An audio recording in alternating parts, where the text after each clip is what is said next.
Hello, we are H2O Group. I'm Najlaa, the first presenter. Today I'm going to present with my fellow teammates Dina, Nasrin, and Balqish. Hi, my name is Najlaa and we are going to talk about obesity.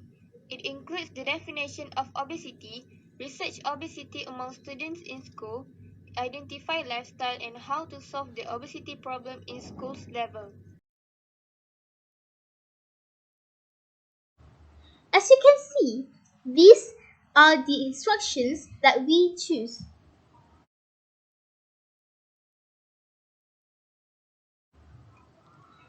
Obesity. Did you know what obesity is? Let me tell you. Obesity means being excessively fat. It can be measured through BMI, which is body mass index of body fat based on height and weight that applies. Regarding to the slide, the research on obesity among students in school. Nowadays, obesity has become a severe Malaysia health problem among students. Can you imagine that Malaysia has the highest prevalence of obesity among students in Southeast Asia? Last week, I made a survey about the obesity among Form 3 students by using Google Form. These are the results. As you can see, males that answered the survey is 37.5% and female is 62.5%. The survey included the research on students' BMI. According to the Google form, there are four colors which has different BMI value. Blue, underweight, red, normal, yellow, overweight, and green means obese. For females, there are 35.3% normal, 23.5% overweight, and 41.2% obese. Whereas for males, 63.6% normal, 27.3% overweight, and 9.1% obese. The possibility for female students to become obese is higher than males. Why? Okay, our next presenter, Nasrin, will explain more details about this question. Hi, my name is Najlaa and I will be presenting about this slide. For this slide, it shows three kinds of reasons why females have this disease more than males. First, we look at the difference of physical activities between male and female. As it is known, males tend to do more challenging physical types compared to female. This is due to the source of food received by female. As for hormone, there is an exact hormone in male's body that called estrogen, which all females don't have in their bodies. This is most likely the reason why females have more obese than males.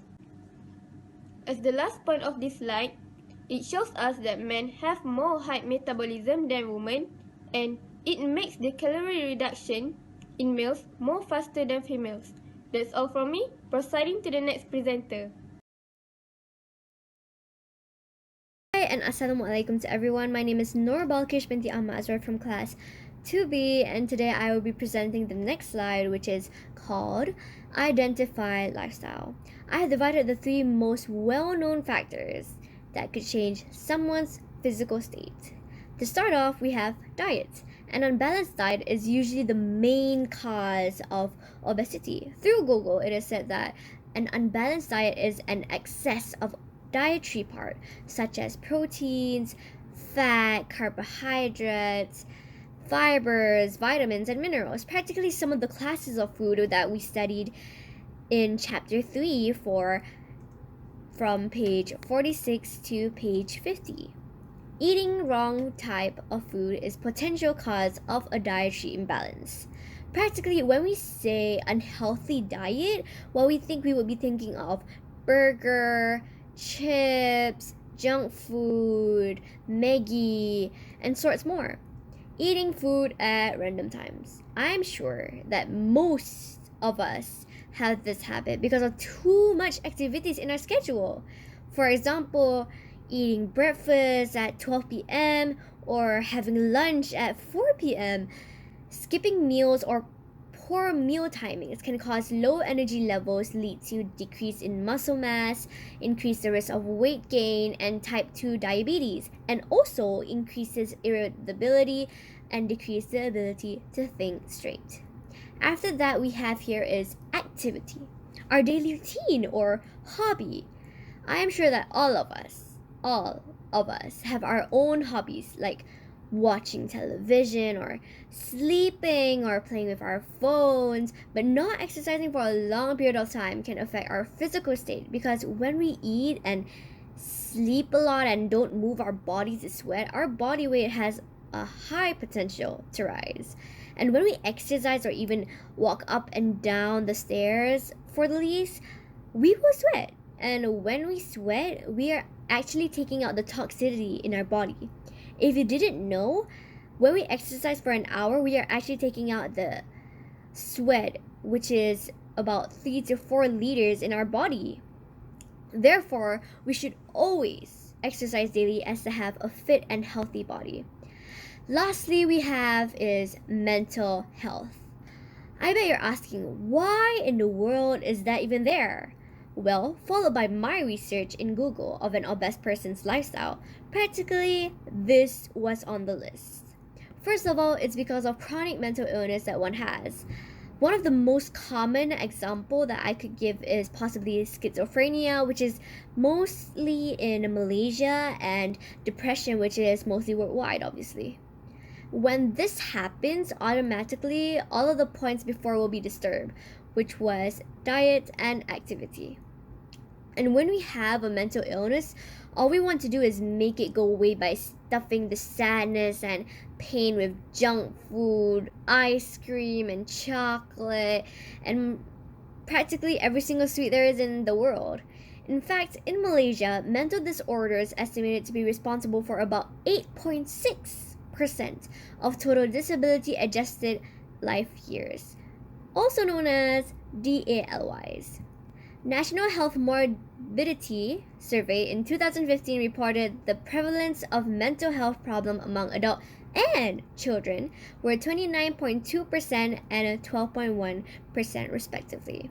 And if you look at the bottom left here, you can see that it's stated there that junk food is processed food with low nutritional value and often high on calories, salt, sugar, and fat. As all of us know, all the listed food types can cause chronic diseases. For example, heart disease, stroke, and diabetes. Although these diseases could happen, we still have to make a little amount of it in our body for our energy. Yet, we should not take a lot of it, as the disease stated just now might happen to us. So, to sum it all up in this 8th slide here, we should really take care of what we eat, what type of diet we go through, the activities we do on a daily basis, and take good care of our mental health. That is all from me, handing it to the next presenter. Hello, Assalamualaikum. I'm Dina binti Rizwan, and I am the 4th presenter, which is also the last presenter. I will be talking or presenting about ways to solve obesity problems among school children, in brackets at the school levels. I have suggested 3 ways after doing a lot of thinking and discussion, and we all concluded these 3 ways is the most suitable to solve obesity problems among students or school children. Plus, this is at the school level, so these actions could be carried out much easier. First, we have school meals. School meals that are served for students needs to be balanced. Protein, carbohydrates, vitamin, fiber, fats, water and mineral, the food classes in one meal with the right quantity for each student. Especially for the students who live in a dormitory or hostel, as their source of food depends on the school meals every day, every eating time. Thus, this would reduce the case of overeating that could cause obesity because of students that may not be satisfied with their meals, and starvations caused by the students themselves to avoid gaining weight because of their insecurities, which then would lead their body can't function properly and harm their mental health. Next, actions are taken by the school authorities. The school authorities must take action against foods and drinks that are sold to the children and students outside of the school, which are known as hawkers. This applied especially toward public schools. In Malaysia, hawkers are known as a common thing and usually sell their items in front of the schools. Mainly junk foods were sold and causes an increase in obesity amongst children at such young age.